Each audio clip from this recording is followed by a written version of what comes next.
prochaine séquence, nous avons donc un focus sur la campagne Harmonia par Nathalie Ed, adjointe au chef du bureau LOA, et Samantha Joséphine, qui va nous revenir sur la modernisation des états financiers.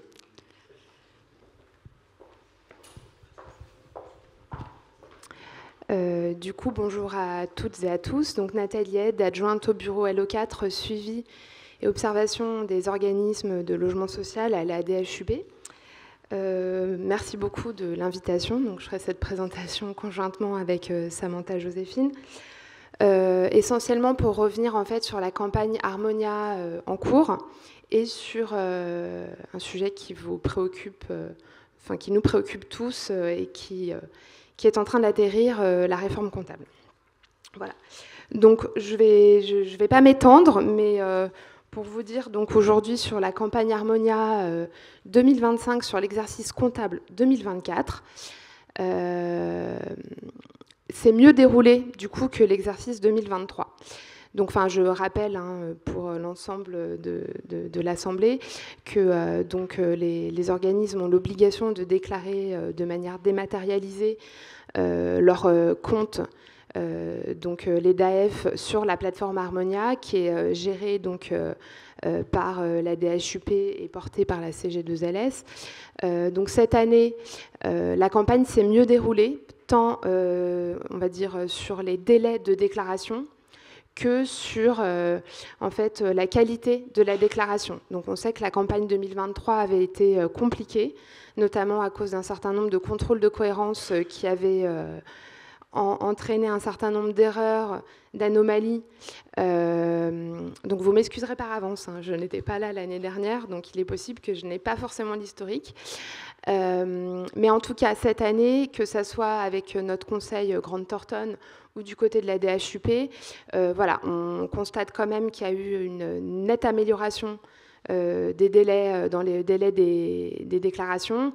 Il y a eu un gros accompagnement aussi qui a été fait. Les contrôles de cohérence bloquants ont été soit retirés, supprimés, soit certains allégés. Donc là, vous voyez à l'écran, du coup, un comparatif entre 2024 et 2025. Alors, pour 2024, la date qui est affichée, il n'y avait eu qu'une seule relance et pas la deuxième. Donc là, cette année, il y en a eu deux. Donc ça a peut-être un effet aussi sur la complétude des déclarations. Mais vous remarquerez aussi que du coup, les ESH sont bien avancés et la plupart sont à ont passé l'étape 4, donc c'est-à-dire les étapes de fiabilisation avec le comptable, et un très grand nombre, 149, sont du coup en étape quasiment finalisée, donc presque de clôture, ou en attente de pièces jointes. Comparé à 2024 où on était vraiment dans des proportions plus réduites, et c'est la même chose à l'échelle de tous les EHLM. Voilà, donc ça c'est la différence sur les deux campagnes. Donc, un lancement de la campagne en mai 2025 dans un contexte de réforme comptable, une collaboration étroite quand même, du coup, toujours avec les fédérations très importantes sur les documents annuels et états financiers, dans leur adaptation annuelle, avec un arrêté aussi qui est publié. Un faible nombre de dossiers bloqués en étape initiale, donc c'est ce que je disais. Donc, ça montre une meilleure appropriation collective du dispositif et l'efficacité aussi des relances. Donc c'est vraiment à noter, puisqu'on sait que la campagne 2023 avait été fastidieuse. Cependant, je vais revenir sur quelques items et quelques paramètres bloquants qui persistent. Donc, certes, des déclarations plus nombreuses à atteindre un stade de transmission à la DHUP, mais qui restent parfois incomplètes. Donc voilà, on insiste sur le fait de vérifier toujours que les pièces sont bien jointes pour pouvoir clôturer la déclaration, qu'il y ait une vérification des informations qui sont déclarées par les équipes métiers. J'ai parlé des contrôles de cohérence. Il y a aussi certaines solutions développées par les éditeurs qui avaient pu apporter des erreurs. Hein. Vous savez qu'on travaille avec eux, du coup, le plus possible pour essayer de débugger les maquettes qui sont intégrées dans Harmonia. Et je sais que vous faites des retours fréquemment via la fédération sur s'il y a des bugs, etc. Voilà, des problématiques. Important de suivre les notifications qui arrivent via Harmonia, de nous signaler s'il y a des personnes, contacts, ressources qui changent dans vos équipes, on le sait. C'est très important de nous vous recevez la lettre d'ouverture de campagne. Enfin, je veux dire, elle est envoyée du coup à l'ensemble des bailleurs, et c'est important pour nous de mettre à jour la personne référente dans Harmonia, sinon les informations et les notifications ne vous parviennent pas. Parmi les items à fiabiliser, voilà, on a régulièrement en fait les groupes d'appartenance. Verticaux ou horizontaux, la collectivité de rattachement, le nombre de logements gérés et le nombre équivalent logements, aussi le nombre de logements QPV. Tout ça, ce sont des champs qui peuvent être bloquants aussi dans certains calculs qui se font d'une annexe à l'autre. Les informations sur la cotisation CG2LS ou le dispositif de lissage, et j'insiste aussi sur les fiches de situation financière et comptable qui sont utilisées par l'ANCOLS et aussi systématiquement analysées par nous. Donc voilà, il y a encore des erreurs. Les adresses mail invalides, j'en ai parlé. Voilà, sur l'actionnariat aussi, pensez à du coup à remplir ou à actualiser les informations. Également sur les agréments, je ne vais pas faire la liste, mais tout ça, ce sont des petites... soit des oublis, des erreurs, des incohérences qui viennent après impacter l'analyse qui en est faite voilà, par les tutelles, comme le siège hors siège aussi, ou les documents de cadrage comme les PSP et les CUS. Sur la campagne 2026, sur l'exercice 2025 et la campagne 2027 sur l'exercice 2026, on y reviendra plus tard. Donc 2024, on avait décidé quand même une stabilité du coup dans les états réglementaires pour justement, dans la perspective de la réforme comptable, rester sur voilà, une simplification. La campagne 2026 sur l'exercice 2025, il n'y aura pas de modification des ER sociaux, et par contre, il y a une modification sur les ER des SAC et des groupes. Et pour la campagne 2027, il y aura une refonte des maquettes suite à la réforme comptable, avec une livraison des ER sociaux et des combis conso en fin d'année pour l'exercice 2026. Enfin, sur l'évolution de l'instruction comptable pour l'exercice 2024, donc c'est ce que je vous disais, peu de modifications.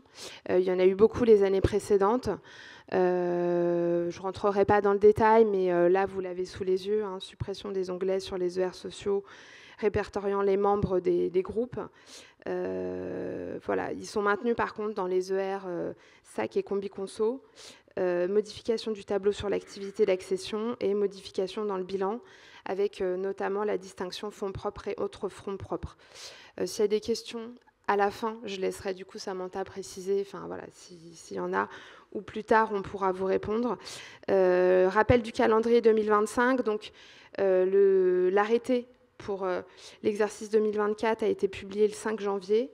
Les maquettes sous Excel ont été transmises en février pour un important travail partenarial de correction. Et la campagne voilà, a été lancée en mai et elle se clôturera en décembre. Là, on est vraiment dans la dernière phase, vous le savez, en octobre, de fiabilisation et de relance avant, avant les mises en mesure et mises en demeure si besoin. Oui, concernant les évolutions donc de l'instruction comptable 2025 pour l'exercice 2026. Là, donc, je parle aussi de ce qui s'est déjà passé. On est en octobre, donc cette année a été, vous le savez, une année importante de travail collaboratif avec l'ensemble des fédérations pour atterrir sur la réforme comptable, sur l'adaptation du coup du règlement ANC 2022-06, c'est ça.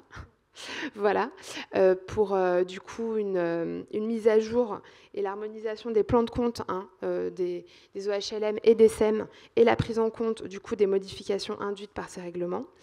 Donc l'avis de l'ANSA a été rendu le 12 mai dernier, l'avis de la CNEN, donc Commission nationale d'évaluation des normes, le 17 juillet, et la publication donc, de l'arrêté qui concerne les comptes sociaux a eu lieu le 5 août. Et il a été décidé aussi pour une plus grande simplicité et pour permettre de travailler plus sereinement, de distinguer la publication de l'arrêté des comptes sociaux et de l'arrêté qui concerne les comptes combinés consolidés. Donc maintenant, donc, concernant les comptes sociaux, on est dans la phase du coup de transmission des plans de compte et des DAF au format Excel, enfin là qui va être transmis ou sur lesquels on a travaillé. Et concernant l'arrêté des comptes combinés consolidés, donc là c'est l'étape restante. Le CNEN a été consulté, a rendu un avis favorable le 2 octobre sur le projet d'arrêté. Et la publication reste à venir, évidemment, le plus tôt possible. Donc, on espère en novembre. Il reste encore quelques consultations qui arrivent pour une publication voilà, avant la fin de l'année et une adaptation des DAF suite à la publication de l'arrêté. Pareil, avec une transmission qui sera faite. Et ensuite, tous les documents représentant l'avis du ministère, donc les commentaires de compte, les schémas d'écriture et les notes de doctrine, alors là, qui sont publiés sur le site du ministère à une date, j'espère, pas trop éloignée, mais du coup, après la publication de l'ensemble de ces textes, voilà, il y aura aussi un arrêté modificatif sur les comptes sociaux, puisqu'il y avait quelques oublis. Est-ce que, voilà, dans les étapes restantes, je pense que j'ai tout dit avec la réalisation des nouveaux états réglementaires. Et évidemment, un gros chantier à venir aussi, le paramétrage des logiciels et par les éditeurs, du coup, pour adapter à toutes les modifications, pour l'exercice 2026.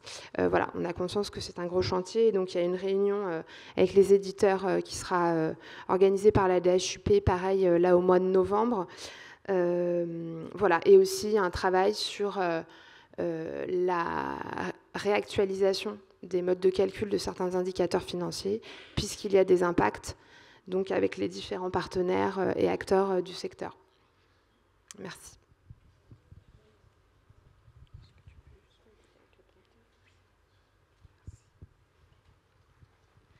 Donc, je reprends la main sur un sujet phare, la modernisation des états financiers.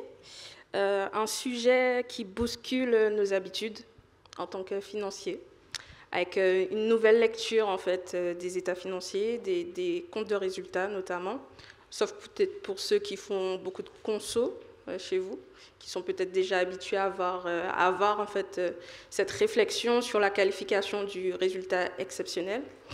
Donc, je ne vais pas reprendre les grands principes de la réforme, les grandes modifications, parce que vous êtes censés les maîtriser. Moi, j'en suis sûre.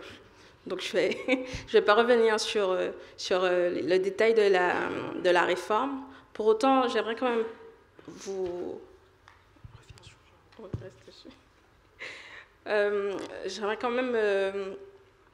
vous parler en fait de l'objet de la réforme. Donc, simplification du plan de compte, parce que beaucoup de comptes ont été supprimés, ça vous le savez. Harmonisation des informations, donc tous les bailleurs sociaux, toutes les entités, EPL, SM, SADHLM, OPH ont désormais le même plan comptable. Et digitalisation des données et des processus, c'est l'objectif en fait de la réforme qui a été portée par Bercy. Donc voilà, l'ANC avait pour objectif de sécuriser les états financiers en y apportant beaucoup plus de clarté et de transparence, même si pour notre secteur, On sait que les états financiers sont quand même très détaillés. Donc voilà. Et l'objectif, c'était quand même uniformiser les pratiques comptables entre les secteurs, mais aussi entre la réglementation française et les normes internationales, notamment sur les sujets de résultats exceptionnels. Voilà. Tu peux changer. Donc, le paramétrage du système d'information, qui reste l'objectif principal des bailleurs, enfin, c'est la première étape, en tout cas, pour pouvoir absorber, j'ai envie de dire, la réforme. Donc, en fait, ce paramétrage, il va d'abord s'appréhender en fonction de l'organisation de votre société, l'organisation interne, mais aussi en fonction de l'appui ou non de vos éditeurs de logiciels. Est-ce que vous avez des DSI? Est-ce que tout se fait en interne en fonction de la grosseur en fait, de votre structure? Donc voilà. Ce qui est important en fait, de rappeler, c'est qu'il y a à la fois le paramétrage du logiciel comptable, et là, on parle de mapping, balance, état financier, liasse fiscale et FEC, d'actualisation en fait, des écritures automatiques et de vérification en fait, du respect de la piste d'audit fiable, qui reste un point très important. Concernant la liasse fiscale, alors la DHUP s'est rapprochée de l'administration fiscale pour parler en fait, du report qui nous a été accordé pour l'exercice 2025. Donc, j'en profite pour remonter un petit point à la DHUP, parce qu'il a été prévu au départ avec Salvia, en tout cas parce que c'est l'éditeur avec lequel vous échangez le plus. Il avait été prévu avec Salvia que pour l'alias fiscal qui concerne l'exercice 2025, qu'il y aurait juste une somme de fait pour les éléments exceptionnels. Et il semblerait que Salvia, aujourd'hui, propose un transcode au bailleur pour qu'il modifie dans l'alias fiscal les comptes 2025 au format 2022-06.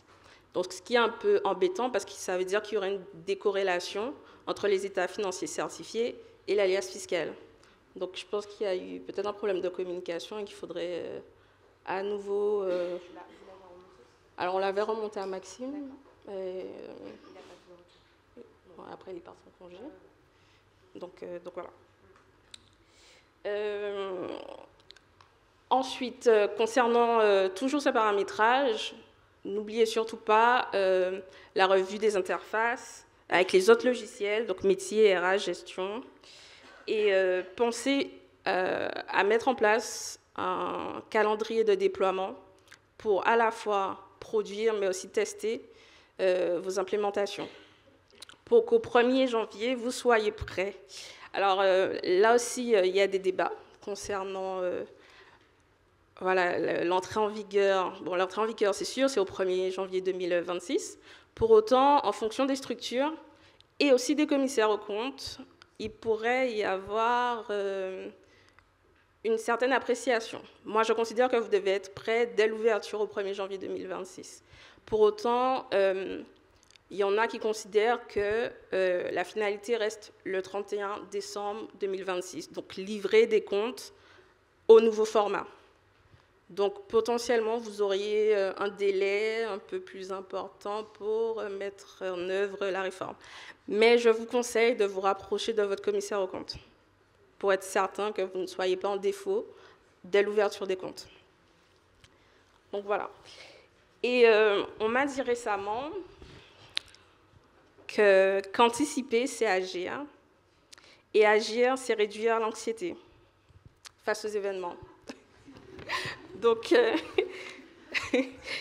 je vous propose donc d'agir au sein de vos structures pour éviter, en fait, surtout pour faire face à ce qui nous arrive, à la réforme que nous devons respecter. Concernant les opérations comptables et le pilotage financier, donc, ce qui est important, c'est surtout d'identifier les traitements comptables qui vont évoluer, de recenser les opérations non courantes que vous effectuez au sein de vos organismes et de définir de qualifier en fait ce que vous considérez comme un événement majeur et inhabituel dans votre société. En fait, ce sont des éléments essentiels pour pouvoir mettre en place les nouveaux schémas que nous vous avons mis à disposition sur leur format provisoire, qui sont disponibles sur le site internet de la Fédération. Et tenez compte aussi des potentiels impacts sur le calcul de la valeur ajoutée, de la participation des salariés, des couvernements bancaires, mais aussi des accords d'intéressement. Concernant le calcul de l'autofinancement, il ne changera pas. Pour des raisons de comparabilité des organismes, nous avons décidé, en partenariat évidemment avec la DHUP, d'exclure les ventes comme à l'accoutumée. Donc, la seule différence, c'est que des éléments qui sont aujourd'hui exceptionnels, tels que les opérations de dégrèvement, enfin les dégrèvements et les opérations de démolition, remonteront en autofinancement courant. Donc voilà. Quelques points importants. Donc, Nathalie l'a dit, il y aura un arrêté modificatif qui sera prochainement publié parce qu'il y a eu quelques erreurs d'affichage. Donc, ce sera réglé, voilà, avec peu d'impact. Voilà, tout à fait. Il était prévu aussi que la DHUP mette à jour l'article R423-1-4 qui pose la définition de l'autofinancement net HLM pour ôter la notion de PCG.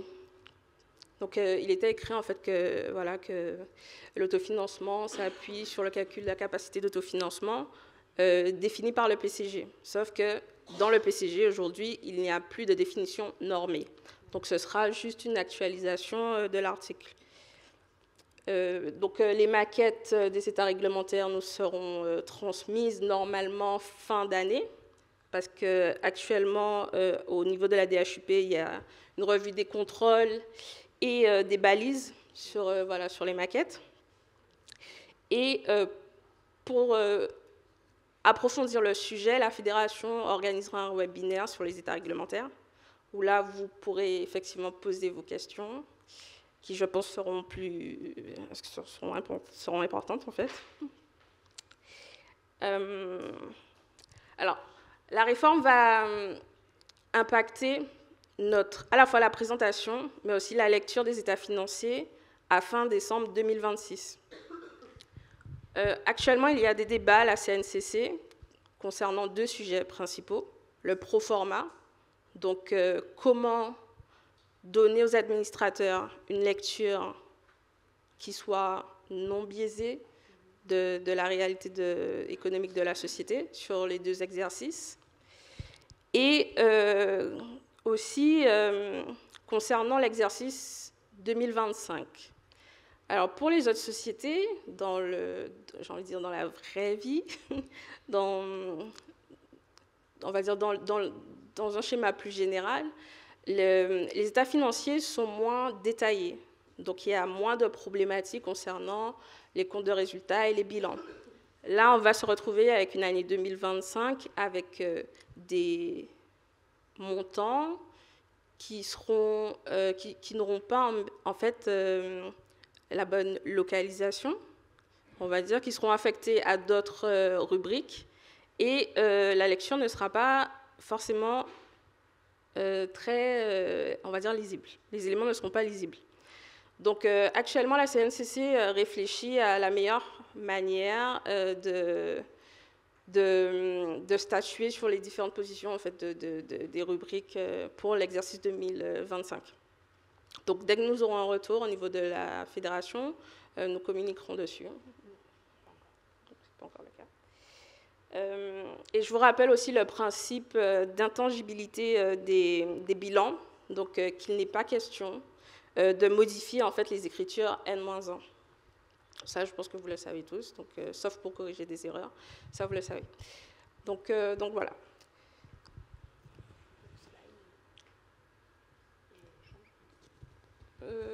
Juste une dernière phrase. Non, je reste. Et il est prévu aussi en 2026 que la fédération procède à la refonte de son DIS.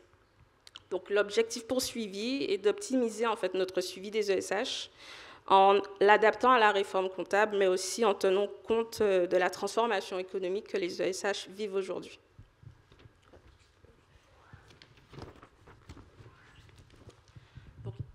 Il faut aussi voir cette réforme comme une opportunité, même si elle entraîne une forte mobilisation des équipes et aussi des coûts financiers complémentaires par rapport en fait, au logiciel informatique.